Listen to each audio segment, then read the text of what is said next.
Perfect. So welcome back to the opening session. We have incredible 3 speakers here today. First, we have a very short title of the opening, which is Dear Next Normal, we are ready. Let's shift pharma's digital and commercial future for better patient outcomes. Who we have in the panel? Ladies first, we have Rachel Phang from Sandoz. And if I can say, Rachel, this is your first conference engagement, so I'm very impressed and honored that you have chosen next. Thank you. Rachel, how are you? I'm fantastic. Croatia is amazing. Thanks for inviting me. Maybe you can move here, because remote work, it's something which everyone is doing nowadays, right? We can talk about it. Fantastic. Excuse me, Davidek, we will start with Elliot because you have already been to next. So hi, Elliot. Elliot from Gilead Science. Elliot, same question. How do you like Croatia and Dubrovnik? Loving it. Weather's much nicer than London. I suppose so. And Davidek Herron from Roche. Nice to see you again. Yes. All fine? Yes, happy to be here. Love this country, love the weather. And next, of course, right? Of course. Okay, fantastic. So let's deep dive into the conversation. And I would like to start with the last 2 years, right? Because it was certainly very challenging and dramatic, if you can use that word. So what are your biggest takeaways from that transformation journey? Maybe we can start with you, Rachel. Okay. I think 2 things. One is, I think in pharma, probably in the years that I've been in pharma, it's amazing how quickly pharma can move when it needs to. So I think what has really impressed me over the last 2 years is where there was a need, where there was a compelling reason. I saw the industry, the company really working very closely together to drive, right? And I think digital, it's such a cliche now that it's probably what happened in 2 years would probably have taken 20 years otherwise. So I think where there is a compelling human need, there is the ability for pharma to work very quickly. I think for me, the second, almost as we are towards the end of COVID, is how do we sustain this? And so what is the compelling human need that's going to continue to drive us to do that? And I think that is a big challenge for all of us. I think we talked about it's probably a problem bigger than what a single company can work on. So really, it takes all of us to figure out how do we keep this going. I think for the generics business, market access is the purpose that we exist, right? So how do we continue to use digital to really drive and really expand on market access and make sure that patients all around the world have what they need in the manner and in the speed that they need. So for us, I think digital is all the more important. And COVID just accelerated and reconfirmed that fact. Thank you, Rachel. Elliot, same question to you. Yeah, I'd mirror a lot of the same challenges as Rachel's flagged. I think the biggest challenge from a Gilead perspective has probably been kind of mirroring that human experience. So that's what's been missing, particularly from a patient perspective. So how do you bring to life that face-to-face engagement through digital channels? And that's what's been missing. And I think what we're looking at Gilead right now is that true omnichannel experience end-to-end of how do you merge both the digital and the physical, because I think we over-indexed on digital far too heavily through the pandemic, quite rightly so, and needed to be, but how do you bring that back into a much more hybrid version? How do you bring back that kind of patient experience, the face-to-face benefits that everybody loves and enjoys? Fantastic. And Davidek? So I was going to look at some of these questions last night, but I ended up taking a run down to the old city. And if you guys haven't checked it out, there's a really cool basketball court down there. It's top 10 in the world. And I ended up running into 2 of the youth national 16 players. So I was playing for like 2 hours, and then I stumbled my way home and went to sleep. So this is not prepared. This is what I'm thinking. It's interesting. So I've had the opportunity in the last year and a half to see it at different spectrums, right? So previously at Teva Pharmaceuticals, where we're serving 200 million patients a day, that really the margins are thin, but truly we had to shape being the easiest customer to do business with, and that's a different approach to now sitting at Roche, where we invested $14 billion in R&D last year, 250 phase 3 molecules. Like, there's a lot of science.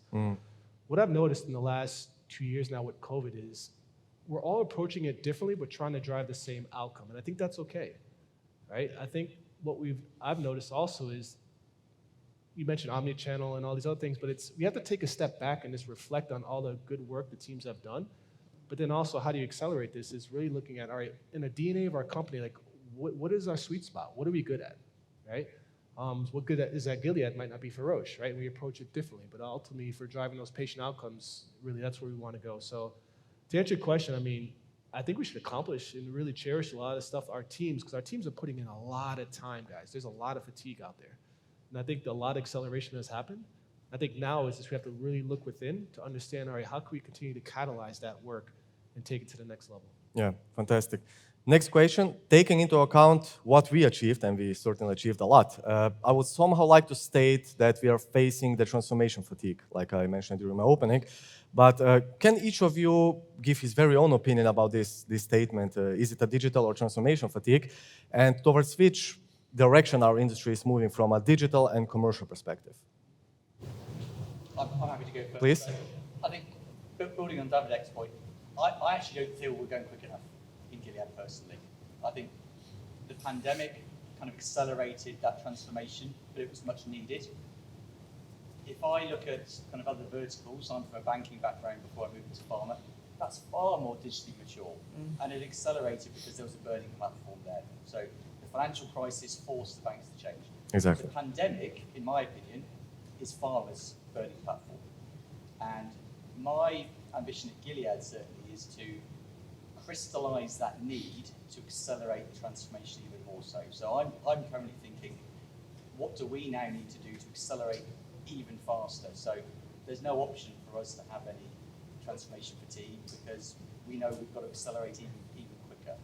And I think it's complicated for us specifically because of secondary care, because we're kind of quite rare infectious diseases, it's quite complex. But there's now that burning platform there, and I'm using that internally to accelerate that transformation, get buy-in, and really drive things forward. How change management is important in that process? It's tough. Probably the toughest piece. Exactly. The toughest piece, so out of the kind of people, process, technology piece, it's the people piece that is the most complicated. And I would say particularly anybody that's in a customer-facing type role, so a MSL, a rep, they have the biggest changes, and they are, in my opinion, one of the most important people in this change. So yeah, it's not easy. Thank you. Davidek? Yeah, it's all about people, right? If you look at it, and I think as leaders, we need to be very clear on the vision on where we're going for organizations. So for Roche, for example, our objective is to have our customer experience as transformative as our science, right? We're number one in science. How can we make sure customers experience, and customers can be healthcare providers, hospital systems, patients, but we need to call that out when we speak customers, right? As leaders also, we need to actually, in order to limit the fatigue, is we need to stop doing a lot of what we're doing. I think that's half the battle is sometimes we're afraid to say this didn't work and let's stop doing it, right? Or just because we started a project 3 years ago doesn't mean we have to continue it now. That's true. So I think the key is how do you limit this fatigue is really just stay very laser focused, right? You don't have to do everything. Partner, bring people in that are experts, but then focus on what you want to achieve. And during the coffee break, whatever, I can share many examples of what that looks like. But I think key is focus and doing less, but better. That's certainly true, especially the part of partnering. I mean, we all know that pharma currently is bringing in people outside pharma into the industry, and they think we will change everything with one single person, right? But again, I would say it's also correlated to change management and how to actually align all the people to working on the very same mission and purpose, right? Yeah, because again, we're just trying to be better versions of ourselves. We're not trying to be the Amazons, the Ubers, Exactly. et cetera. Exactly. We'll be better, and how you do that is continue to iterate and do better. That's true. Rachel? I think I'm going to borrow a little bit from what Elliot said. I mean, I see a lot of parallels from what's happened in banking and what's currently happening in pharma, right? And you look at how we bank today, right? It's a totally different experience. And if you look at how how patients deal with pharma today, it's a very, very painful process, right? Working with most pharma companies, getting hold of medicines, it is a very long bureaucratic process. And I do think that going down the route of fintech, we have such a great opportunity. So I think it's kind of redefining, right, what access to medicines, healthcare, well-being needs to be.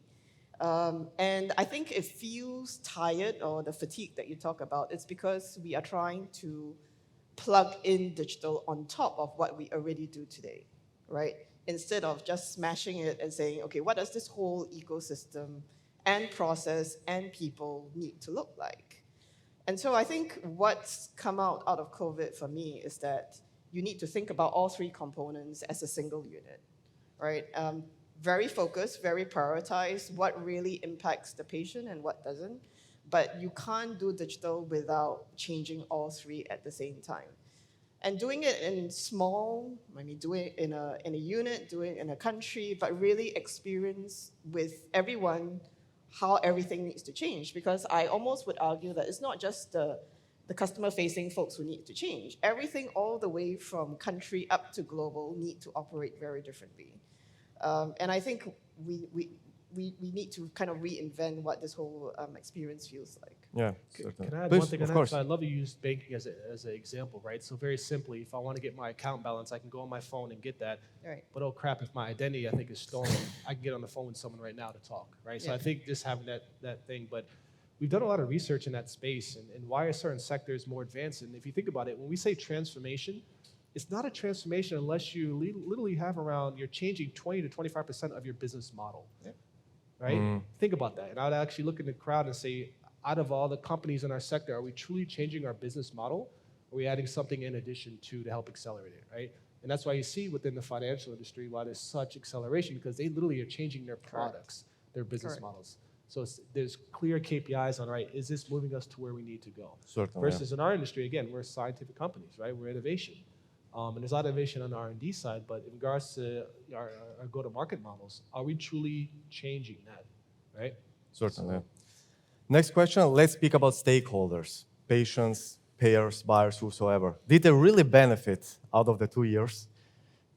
Let's start with you, Rachel. I would like to think yes. Okay. Right. I would like to think, especially when it comes to patients, that they now have, through COVID, the confidence or at least a lot more options of That's how true. to access healthcare, right? I love the fact that telemedicine is now not a new novel channel anymore. And I like how it kind of levels the playing field.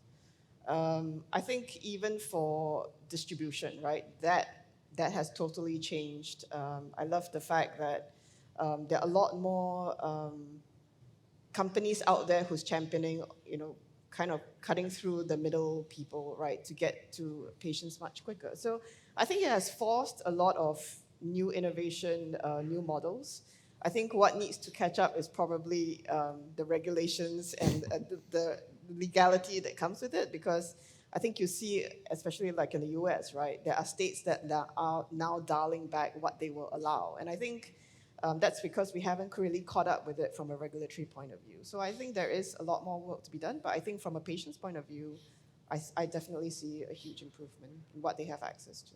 Certainly, fully agree with that. Elliot? Yeah, I'm not sure there's much I can add to Rachel's point, actually. I think she's articulated and summarised it pretty darn well, but I think it's given choice and access, and it's forced a level of change in the industry, which I think was needed for a long time. So to build on my previous point, I think maintaining that change and continue to increase choice, accessibility is important for us. Certainly. I mean, I know your medical team and also the patient team very well, and actually you're really putting the patient in the center, right? So can you maybe explain a little bit more about this? Because that's really interesting, I think, to the audience. Yeah, very, very simplistically, and obviously Gilead, we focus on two therapeutic areas, typically virology and oncology, and we are trying to, again, I'm not saying we succeeded, but we're trying to be It's a journey. Yeah, we're trying to be as customer-centric as humanly possible. And by customers, to Davidek's point, means patient, payer, HCP.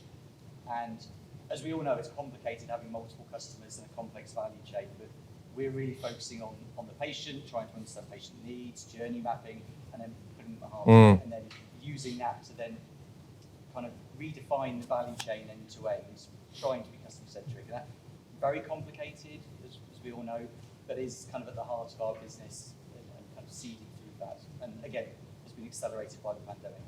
Thanks a lot, Elliot. Davidek? No, I agree. So let me give you some examples. And I think the last 2 years has helped us catalyze and accelerate this. But at Roche, we got rid of our sales and medical teams. Think about that. Like, our general manager is not compensating on P&L anymore. Like, we're truly shifting our business models. And I see a lot of people in the room today. I know your leaders are also potentially thinking the same thing around, like, how do we truly get down to value creation, right? In the last 2 years has really accelerated this.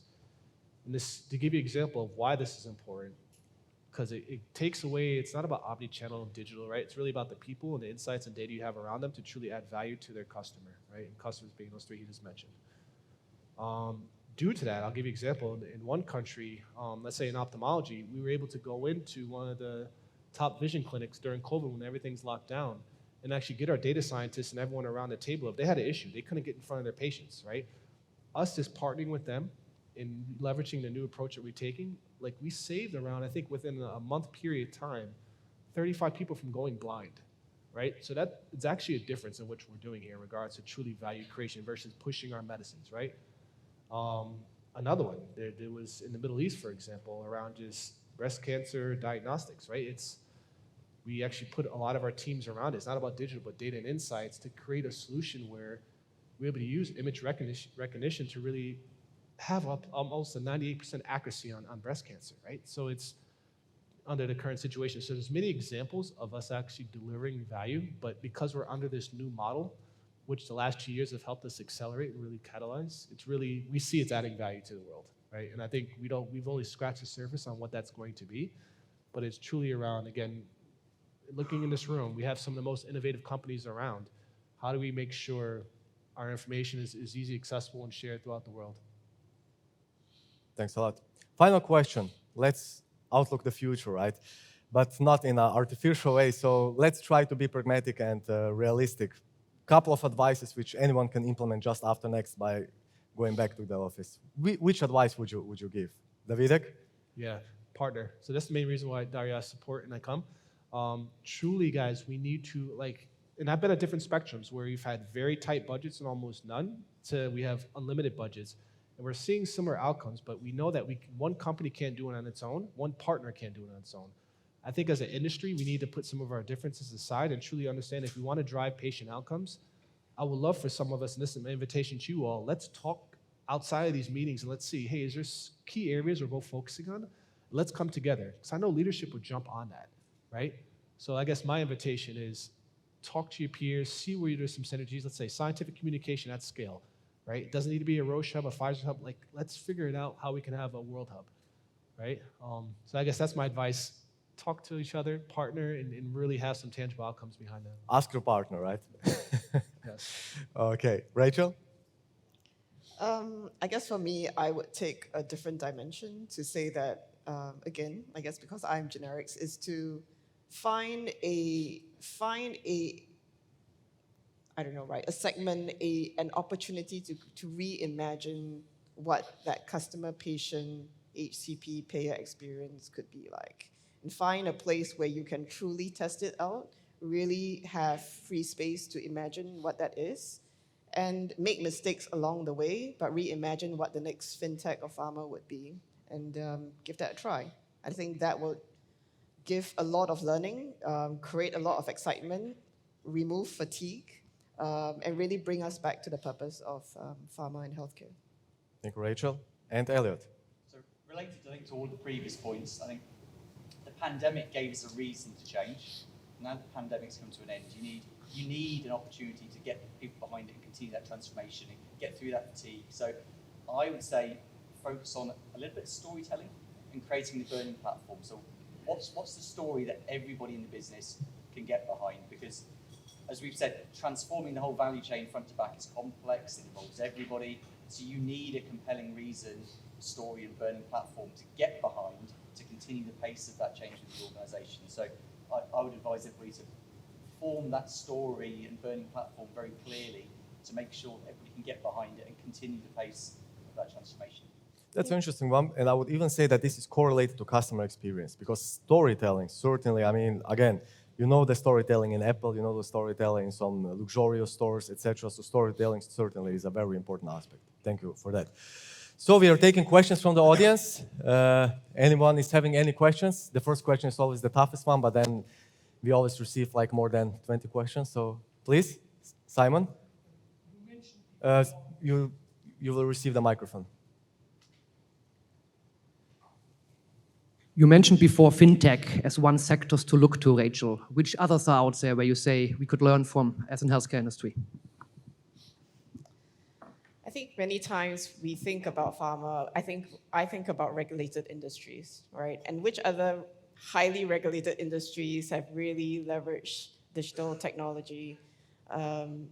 So besides fintech, I mean, I do look, again, not the best of examples, but the tobacco industry, for example, right? Again, but more for the concept rather than, because I guess the other aspect or the other types of industries that I've seen that's really made a change, especially relevant for generics, is the FMCG sector, right? I mean, I guess we consider ourselves, because we are so much a primary care company, it is how do we get our product out there at the right time, at the right place, and for the right segment. And a lot of times we look at how they've actually managed to really micro-segment their customers and stay relevant. And I think that's what we need to continue to do as well. Questions, please?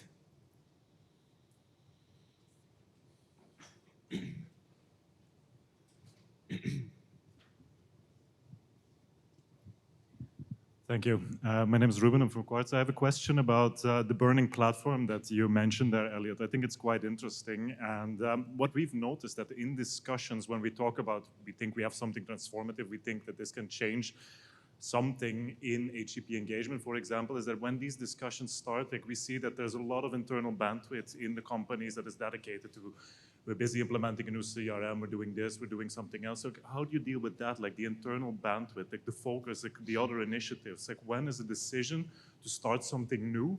When is it taken? Like what is it that you need to get going? Yeah, it's a great question. I'll go back to Davidek's point of, it's as important to stop stuff as it is to start stuff.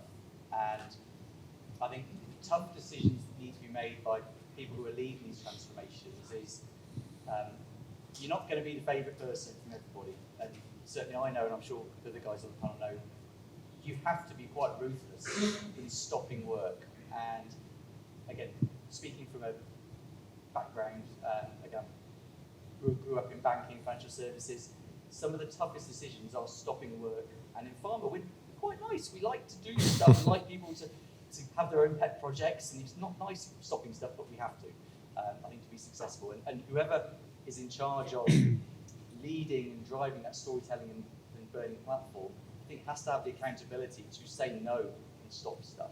Because to Davidek's earlier point, I think doing less but better has to be important.